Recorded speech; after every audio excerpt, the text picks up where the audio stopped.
Welcome to the Books, Life, and Shenanigans podcast with your host, Amanda Bird.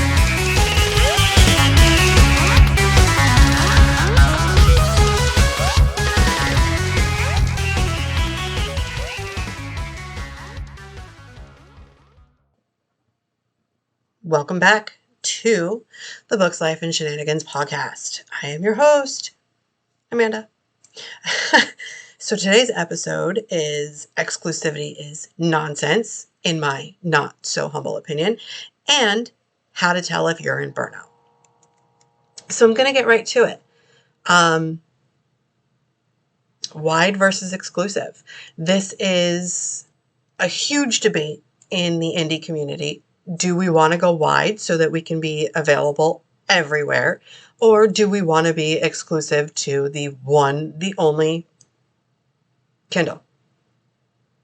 So exclusivity for Kindle runs in 90-day increments.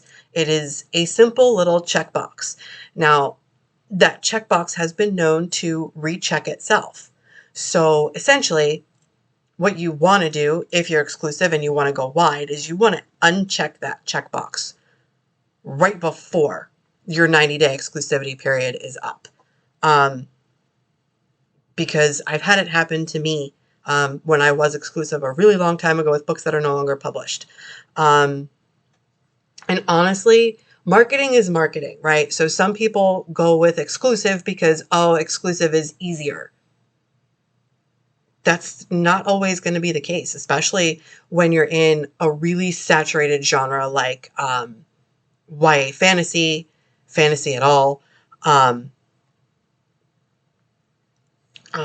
romance. Now, there are certain subgenres of romance that are going to do better in an exclusivity sort of thing on Kindle.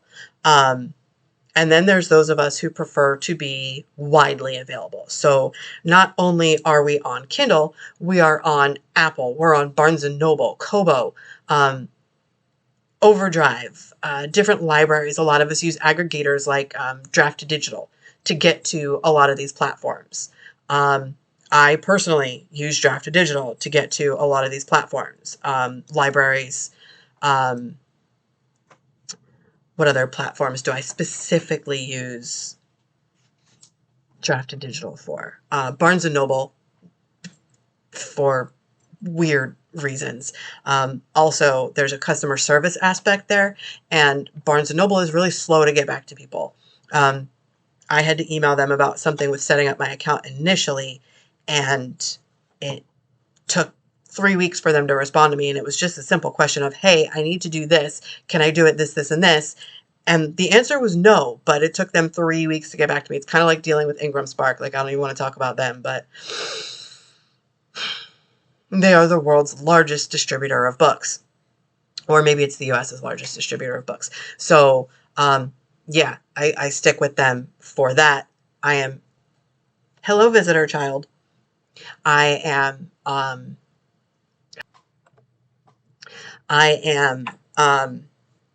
do use a different printing company. I use BookVault for my online store as well as my stock to take to conventions. I love their quality. I actually recently placed an order with their US printing facilities. So I'm really excited to see how that comes out. Hopefully I will have that in time for an event that I'm doing at the end of this month that I just keep forgetting I have it at all because I'm not doing the entire weekend. It's just a panel on a Saturday that I'm doing, and that's it. So, yeah. I mean, I should have them on time. I did place the order with enough time that I should have them, even if it's the day before the event. So, yeah. So back to the wide versus exclusive thing. So with that exclusivity contract, you cannot sell ebooks only, at least where Kindle is concerned. If you go exclusive with Amazon to Kindle Unlimited, which is also known as Kindle Select. Now, a lot of people confuse KDP, which is Kindle Direct Publishing, with Kindle Select. Kindle Select is the exclusive part that gets you into Kindle Unlimited. The pay for Kindle Unlimited decreases monthly. I don't particularly understand how a lot of my friends are still making a living off of being in Kindle Select and not going wide. Wide is its own special beast. Wide is its own special beast for sure. I have talked about this previously in the episode where I talked about why buy books directly from authors, right? And that's something you cannot do if you are in Kindle Unlimited.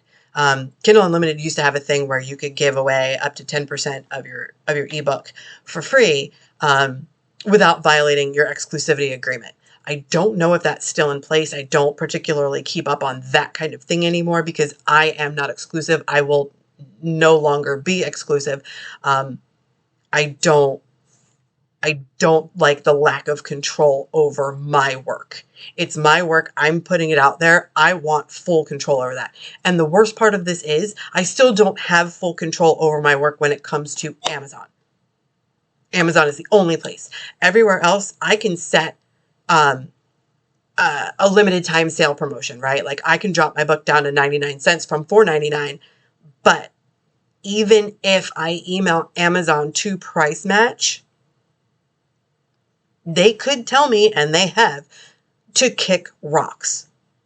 And then when it comes time to putting that book back to regular price, that's where the true hiccup is with Amazon. You may have to spend days or even weeks emailing and calling and emailing and calling until you get someone who is like, yes, we'll do this.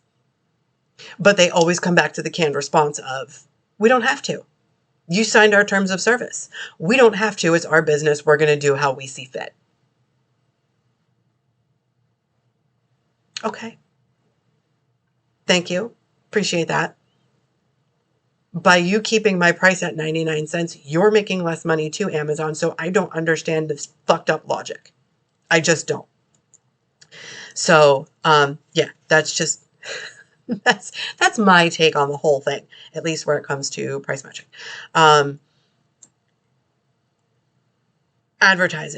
Advertising and marketing has to be done no matter where you are, whether you are wide or whether you are exclusive. Exclusive, you are limited, very limited in your advertising abilities. Sure, you can do paid newsletters. Good luck getting a BookBub featured deal. Actually, just good luck getting a BookBub featured deal at all, because those are really hard to get. Still working on that myself. I've gotten 1, maybe 2 international deals. The US deals are the difficult ones to get. My goodness. I would sell what's left of my soul to get a BookBub featured deal in the crime category, not the psychological thriller, not the thriller. I want the crime category. And that is stupid hard to get. I won't even talk about the expense. You can always Google BookBub feature deal pricing, and they've got it published. The shit's crazy. And from every author I have spoken to in regards to that, the price is absolutely worth it. The international ones are kind of hit or miss. It really just depends on your genre and your, I don't want to say your existing international audience, but I will say, for me specifically, they've been kind of hit or miss. Like one's done really well, one's done really bad. So there's that. You can still do other paid newsletters with, just being Kindle Unlimited. But your biggest asset, I think, is from the general consensus that I've read and seen in the different groups, is Amazon ads.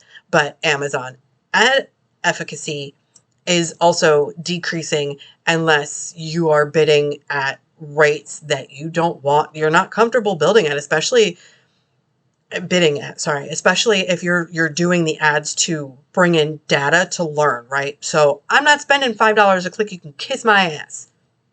Now, $5 a click is an absurd number. And the highest I've seen recommended for me is $1.80. I'm still not paying $1.80 for a damn click. You can kiss my ass. Facebook ads at $5 a day, even just for pulling in that data so that you can fine tune those ads and get your CPC, cost per click, down. I have never had one charge me $1.80 for a single click. Now, the one time I screwed up and did do like a form thing, I think like 4 clicks cost me $5, and I'll never do that again. Instead, I direct the traffic where I want it to go, which is not a form on Facebook. No thanks. Any kind of advertising you want to do, you need to learn about, even if it is paid newsletters. Whether it's Free Booksy, Bargain Booksy, Fussy Librarian, any of those paid newsletters, Lit Ring, any of those paid newsletters, you want to do your research on them and, try to pull as many people as you can, because to have some kind of data, right, to have some kind of general consensus to work with is going to be more beneficial for you. Also, I see it on Facebook advertising that people do direct to Kindle Unlimited. But again, you're looking at a higher daily budget, a higher monthly budget to bring this into Kindle Unlimited for less than 1 cent per page read. I don't know if Kindle Unlimited historical data is available. The Ken P rate, Kindle edition normalized pages. I don't know if that's actually publicized, but I can see why they wouldn't, because it just continues to decrease over the years. Now, Amazon does contribute to that pool every month. It's not just Kindle Unlimited subscribers. But then you've got Kobo, who just released US and I think UK, and I know they just released in the US. They've got a new subscription platform for Kobo Plus, where you can do Kobo Plus ebook only, you can do Kobo Plus audiobook only, or you can do a combination of the two. Their combination of the two is less than an Audible subscription. You heard that right. I think it's like $10 a month, maybe $12. Meanwhile, for Audible alone, you're at $15 a month. For Kindle Unlimited alone, you're at what, $10 a month? Kobo is becoming a major player. I mean, they already were a major player in the game, but now they're really, their sights are set and locked. They're coming. And I want to see them. I want to see them succeed because they are so pro-author. They are amazing. I don't know that Nook has a compatible program. I don't know that Apple has a compatible program. I'm sure they do. But again, I'm not 100% on that because I do go direct with Apple. As much of a pain in the ass as that is, because Apple, their UI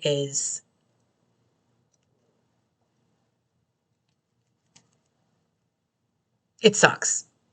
I'm sorry, I was trying to think of how to nicely frame that. It sucks.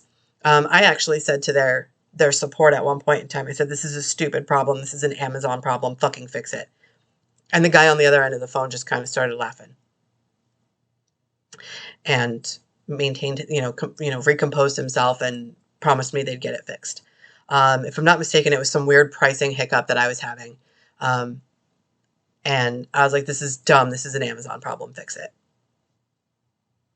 I don't know if the devs actually fixed it because it's been a bit since I've had that happen. But I run between Chrome and Firefox when it comes to using Apple specifically because their UI is just fucking weird. So wide versus exclusive is always, always, always going to be a huge debate in the indie author community. It will never not be a debate in the indie community because it's such a personal decision for you and your books.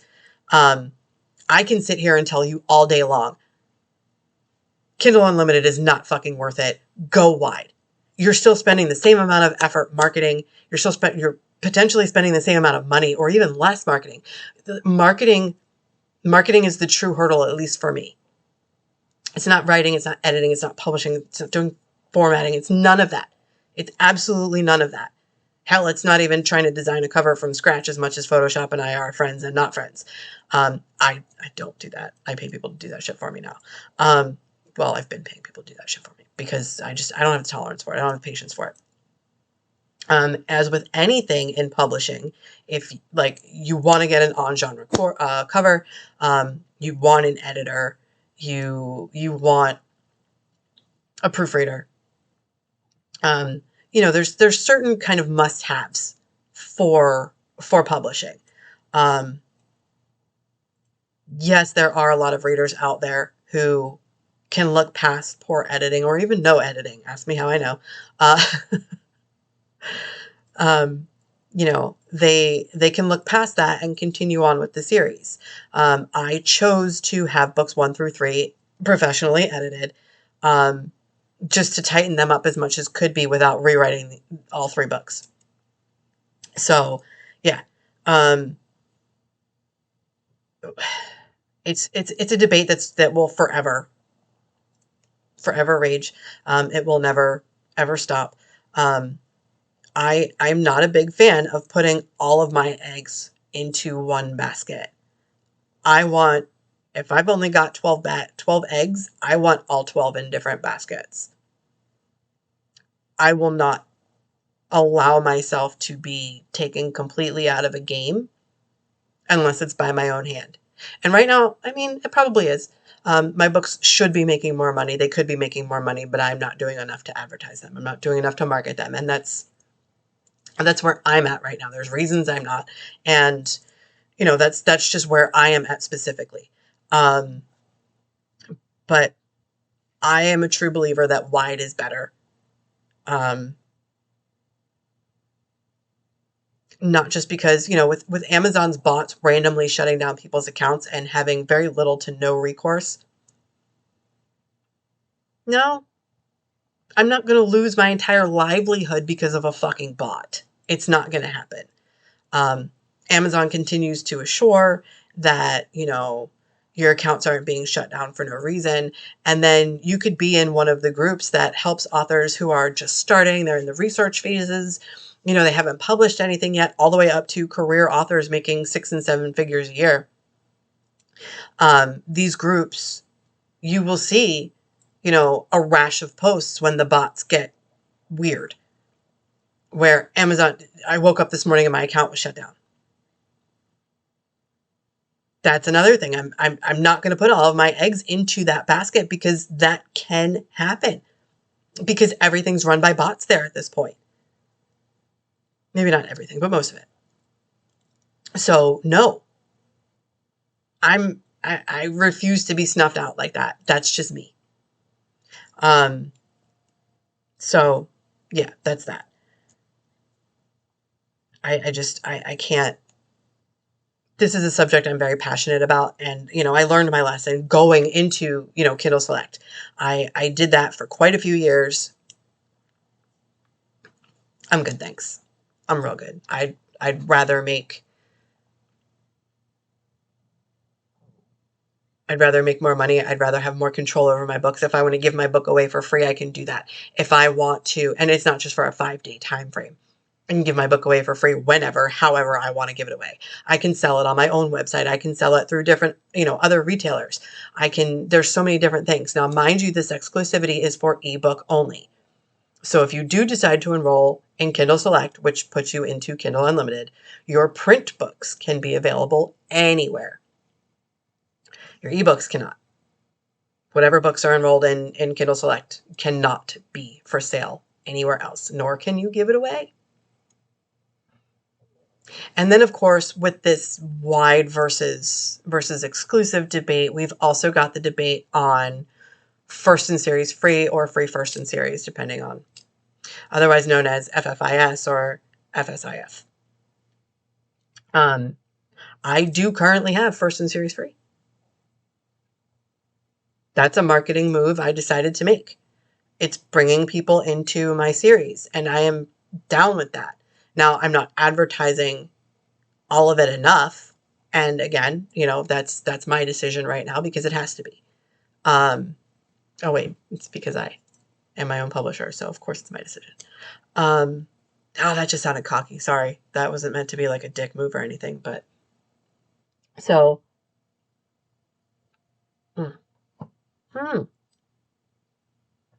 so yeah, it's going to be up to you. And as with everything else, your mileage may vary. Publishing does not have a silver bullet strategy for any of it. So if it's something you're thinking about, do your research. You're going to be doing a lot of it. And do it before you decide you want to start, like before you decide you're going to start publishing. If you say, hey, I'm going to publish my book by November of 2024. Start your research now, because things change daily in this industry.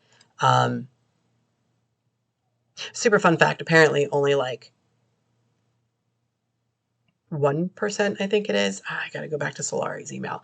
But there's a very, very, very, very, very tiny percentage of authors who are able to make, 6 figures a year and, continue to do that. These are very prolific authors, or at least they were. I don't know what their release schedules look like now, but these people have like 40 plus books out. And they pumped them out like crazy. Some people will tell you rapid release is what's going to make you money. Some people are going to tell you, I'm making, $50K a year off of one book. I release one book a year and I'm making $50K a year. Jamie Albright, she does that. She's got good stuff. There's plenty of podcasts out there. There's plenty of groups out there, whether it's on Circle or Facebook or, wherever. Even Reddit. There's plenty of groups out there. You will get lots of advice, and your mileage will vary with all of it. It's taken me quite some time to start really figuring out what works for me. So every plan for me is built differently. My writing and publishing schedule is built differently than John over there in the corner. My marketing planning is built differently than, what Brian Cohen preaches for Amazon ads, or what, I'm sorry, not preaches, but what Brian teaches about Amazon ads. And it's different. It's my Amazon strategy when I was advertising on Amazon ads was built on Brian's teachings, but it wasn't the same as Brian's teachings. Same thing with my Facebook ads. Mal Cooper, her teaching is amazing. Love her teaching style. Love her. But I don't do exactly what she teaches either. I tweak and do, same thing with Pierre Ginty. I don't do everything he teaches. I tweak it to fit me. And that's really what you have to do, because there is no silver bullet in publishing. We all wish there was. Unfortunately, that's just not the case. So on today's life section, we are going to talk about more on burnout. This specifically is going to be how to tell if you are in burnout. So as we've previously discussed, burnout is a bitch. Burnout is a bear, and it fucking sucks to get out of. The first time I hit burnout, it took me 2 years to get out of it, because it took me almost 2 years to figure out I was even in burnout. I can tell you the symptoms of burnout are a lot like they mimic depression. They mimic anxiety. You have no energy to do anything. You have you're tired all the time. Even just doing your day job, you're just like, I have no energy to do this. Now, granted, a lot of us, our day jobs kind of suck away our will to live anyway. It becomes increasingly difficult, right? We get out of bed later, we're sleeping more, we're trying to recover. And as I've said before, Becca Syme has a great way to look at it, and that's your energy pennies, right? So you need to do the things that you need. For me, it's reading replenishes my energy pennies, or just sitting on the couch and mindlessly watching the Vampire Diaries for the 900th fucking time. Like, these are the things that I need to do for me to replenish my energy pennies, right? Like right now, I am spending energy pennies making this podcast. This podcast also gives me energy pennies. Now, I don't think it gives me those energy pennies back at the rate that I expend them to make this, but that's okay, because I love doing this. I have fun doing this. So to have that give and take in the same activity is pretty amazing. And you'll notice that with burnout, like if you look at it from the perspective of energy pennies, as Becca has, she needs to trademark that term because it's amazing. I don't know if she can, but it would be cool to see it. Anyway, Becca, when she talks about the energy pennies, basically the think of it as a bucket, right? And there's no pennies in your bucket anymore. You're slow to make the pennies, but those pennies deplete so much faster, right? So, okay, cool. I'm reading 10 pages of a book before work, 2 hours into work, I have no more energy pennies and I'm starting to fall asleep, right? This is just an example. This is not my daily. Every day.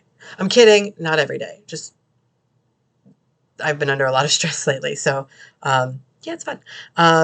But we're all under a lot of stress. We're all under, pressure from somewhere. More than likely, we are the ones pressuring ourselves more than anything else. But your bucket is empty and it's fully depleted and you're not able to, make more energy pennies just to keep getting through the day. Sometimes sleep gives you 3 or 4 pennies. Sometimes sleep gives you 10 pennies. You don't know until you wake up and you're like, okay, cool. And then you got to figure out how to spend those pennies. So when you're in burnout, it's a constant state of empty bucket. You're easily irritated. You have zero motivation to do anything, even so much as load the dishwasher and push start. You're exhausted all the time. Breakdowns can and do happen.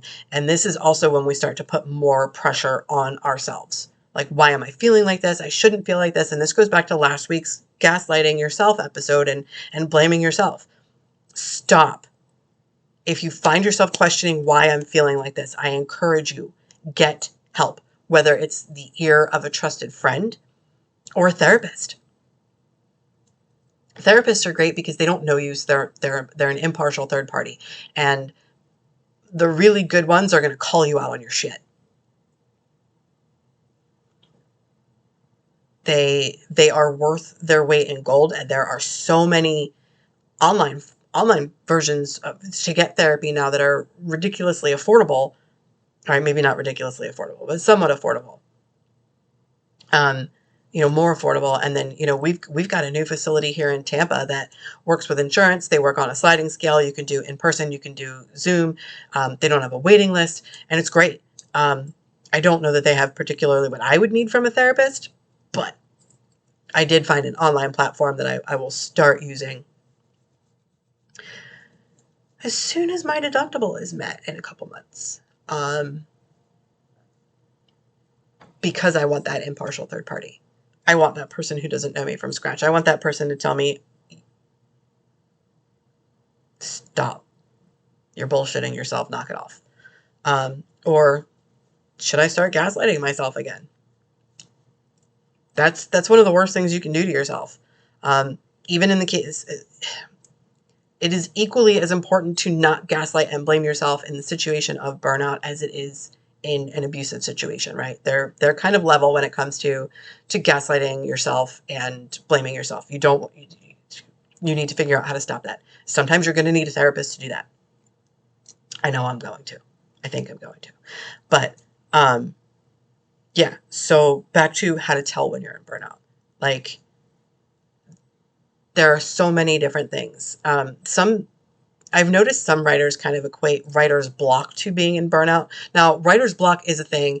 I'm sorry to the authors I know, love, and respect and adore that say writer's block is not a thing. It's a fucking thing, bro. It is. I'm sorry. I love you, but it's a thing. What that means is button chair, hands on keyboard, words don't come. They just fucking don't. That's writer's block. It's a thing. I can't force the words out of me because the last time I did that, I fucked a story up so damn badly. I'll never do it again. So yeah. So we tend to equate, at least as writer's block with burnout. Now, writer's block can be a symptom of burnout, for sure. It absolutely can be. So there's just so many different symptoms of burnout. You know, the exhaustion, can't think straight a lot of times, walk into a room, don't remember why. I mean, I knew that without being in burnout, so didn't, when I read that was also a symptom of burnout, I was like, well, shit, I do that every day anyway. So, but, what else? Motivation to do anything. There's just so many different symptoms. And again, they do mimic, things like depression and anxiety, which is why it's best to speak to someone about what you're going through so that you can determine what it is you're going through, and get the proper help needed for that. Burnout tends to be like, I see it this way. Even in burnout, you could needing a therapist is not a bad thing. Depression, needing a therapist is not a bad thing. You're seeking the treatment that you need. Same thing with burnout. You're seeking the treatment that you need. You're seeking that help. You're getting that help. And if that therapist isn't helping you in a way that you want and you have that conversation, then you need to start looking for another therapist. I can tell you from someone who's dealt with an extended period of time, with different mental health issues. It can be difficult to find a therapist, and that's what dissuades a lot of people from finding a therapist at all, reaching out to one. It's a very personal relationship, so that to find the perfect therapist for you it can be a bit of a challenge, and I'm not going to lie, it fucking sucks. But I'm the type of person, I want to be the best me that I can be, so I'm going to do what I have to do to become that person. If that means going through different therapists to find the right one for me, then so fucking be it. That's what I'm going to do. And I think everyone wants to be the best version of themselves. And, a lot of us lack the means to do that. A lot of people lack the means to do that, even with health insurance, because I don't know about you, but I've got a really bad plan. My copays are fucking high. Like, they're stupid. And then if I switch to one of the other 2 or 3 plans that my company offers, so there's 2 that are like a higher tier than mine, and those have co-insurance, which is going to cost me even more fucking money out of pocket. No, I'm good, thanks. The tier below mine has co-insurance. I'm good with co-pays, thank you very much. I am not about to pay a $10 copay plus 20% co-insurance, which is going to cost me over $200 out of pocket to go see a fucking doctor, right? Like, no, I'm good. Insurance is a conversation for another day that we will not have on this podcast. I promise you. I am not an expert. I will do nothing but bitch about different plans. And nobody really wants to hear me bitch about it, including me.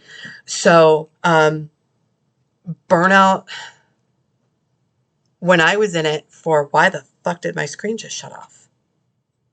Oh, it's because I haven't been playing with my mouse. I was like, okay, well, that was fun. But no, I was in it for 2 years, and it took me a long time to realize that I was even in it for it took me a long time to realize I was in it, and it took me almost 2 years to get out of it. I went back to work to help get out of it so that I could socialize with more people. And this was also during COVID too. So a lot of people have, lingering, or they're still stuck in burnout from COVID, right? Because we just got so burnt out from the existential pressure, the existential dread, everything that was going on with COVID. A lot of people are burnt out. It's not fun. I felt lazy. I gaslit myself for being lazy, but I was still super productive. I released 4 books in a year, in the first year of my burnout. Well, okay, maybe it was like half a year of my burnout, but I produced 4 books in a year, published 4 books in a year. And that I could keep that up. I absolutely could. Do I want to right now? Yes, I kind of do. But there are other factors kind of prohibiting that. So I will wait until I can start producing 4 books a year again, and I will do that again. Because ideally that's what I'd like to do to wrap up this series, but we'll see. I went back to work. I got, social interaction at work. I was getting social interaction from my friends, but I was in a city and town that I knew one fucking person. One. And I brought my first husband with me. So he only knew me and the people he worked for. And then he went to work elsewhere because that particular branch folded. And he made friends. I made friends. But going back to work for me was probably a good decision. And I had started learning about burnout right before that. And it sucked. It was a bit of a challenge at first. I didn't want to be there. I didn't want to do anything. I was working in an Amazon fulfillment center, and that is legal slavery. It's an abusive situation there. Now there are a lot of people who actually enjoy their jobs, which is great. I kind of liken them to the Kool-Aid drinkers, but that's, again, we're not going to talk about that kind of thing here. So going back to work really helped me out a lot. Learning as much as I could about burnout and reading Becca Syme's book on burnout for writers, that really helped me, because that helped me to understand that it was okay that I was in burnout. That helped me to stop saying to myself, it's your fault you're here in burnout. It helped me to stop saying, you're so lazy, you should be doing more.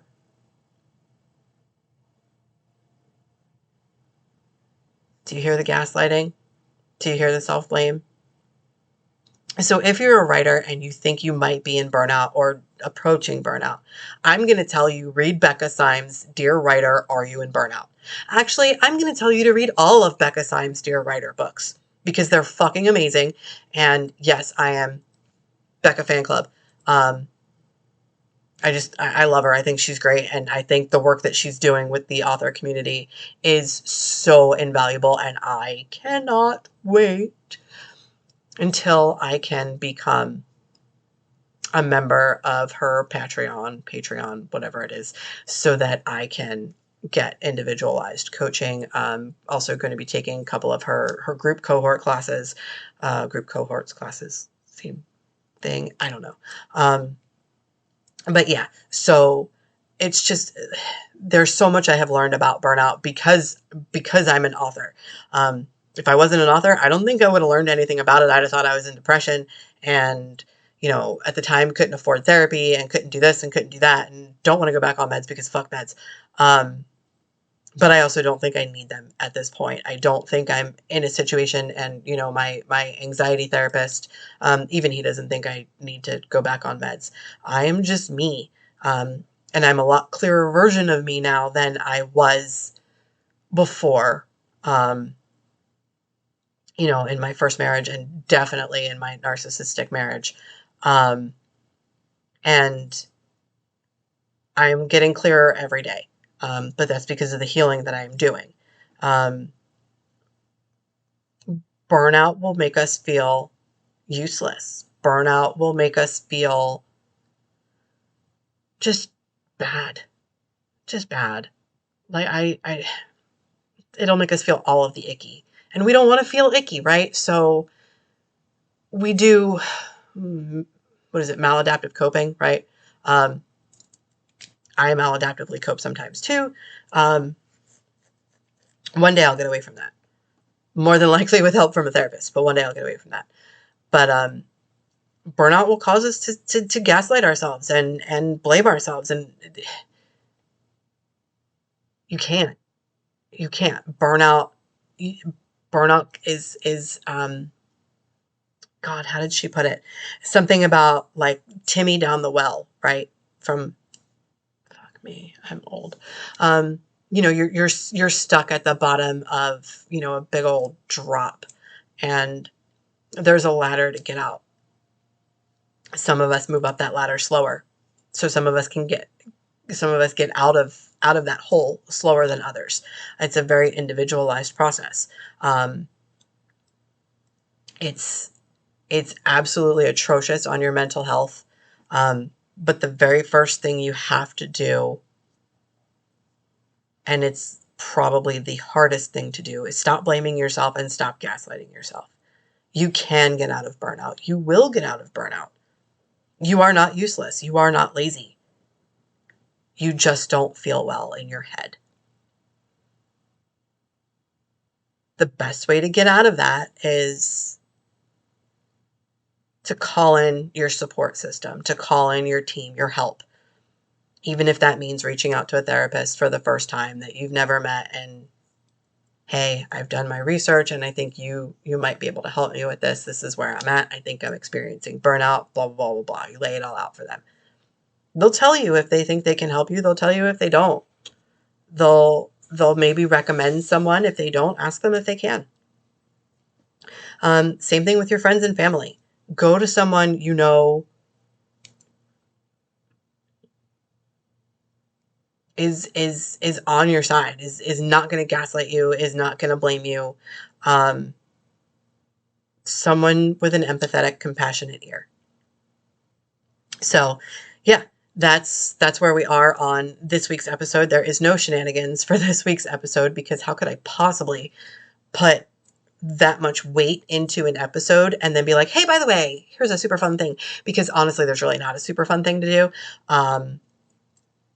I could put a challenge out there, but I'm not gonna, just because I can't think of one off the top of my head right now, to coincide with this specific episode. So we are gonna kind of end it there. And, what I think I'm going to do is I'm going to try to develop a list of resources for burnout, at the very least to learn about burnout, right? Like I said, you can always find Becca Syme's book, Dear Writer, Are You in Burnout? I will look into some resources for different there's different resources for therapy out there. There's, Talkiatry, Octave. I think Octave is only available in certain states. There's just so many different resources out there for therapy that I don't think making a list of them is really going to be all that beneficial for you guys. But if you have read a book on burnout, a nonfiction book that has helped you, drop it in the comments. YouTube, Substack, drop it in the comments. Spotify, we don't have a comment section. So head on over to YouTube at Chief Character Killer and come to this episode and check the comments. Anybody who's read some good burnout books or help books that aren't maybe burnout specific but have helped them with burnout, you'll see those comments there, and you can find those books that way. And I will include I'll include the name of Becca's book, even though I've said it like 900 times now. And now I really feel like a friggin' groupie. So I'm going to cut the episode there. Thanks for joining me this week, and we'll see you next week.